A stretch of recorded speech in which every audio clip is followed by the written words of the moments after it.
আমরা এখন আছি ঝিকরগাছার গদখালি এলাকাতে। এখানে আমরা দেখতে পাচ্ছি যে এই মৌয়ালারা প্রতি বছরের ন্যায় এই শীতের আগমনী মাত্রা উপলক্ষে তারা কিন্তু মৌচাক একটা সরিষা ক্ষেতের পাশেই কিন্তু মৌচাক কেটে রেখেছে। এরা প্রতি বছরই আসে এখানে ২০ দিনের একটা মিশন নিয়ে ২০ দিনের জন্য এই জায়গাটা ওরা ভাড়া নেছে। এখানে মনে করেন 270টা বাক্স আছে। প্রতিটা বাক্সই তোমার কি পরিমাণ মধু হবে?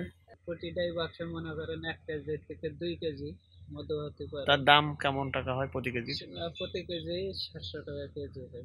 সরিষা ক্ষেত থেকে এই দিনের বেলা এই মৌমাছি সব ছেড়ে দেওয়া হয়। আহ, সারাদিন এরা মধু সংগ্রহ করে এবং বিকালে এই মৌওয়ালারা আসেন এখানে এসে ওরা এই বস্তায় যে এখন ঢাকা আছে এটা উঠাই দেবে। তখন এই মৌমাছি কিন্তু রাতের বেলা তারা এই নির্দিষ্ট বাক্সেই থাকবে।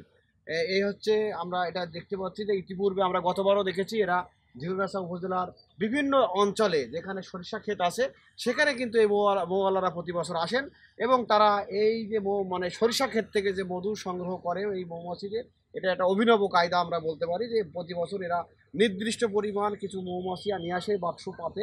দিনের বেলায় বা মাছিগুলোকে ছেড়ে দেওয়া হয়। আর যখন সূর্যের আলো নিভার সাথে সাথে ওরা এই এখন ঢাকা আছে এই ঢাকনা উঠাই দেয়, তখন এই মৌমাছি কিন্তু রাতের বেলায় এই বাক্সতে থাকে। তো এই ছিল আমার ঝিকরগাছা উপজেলার গদখালি থেকে।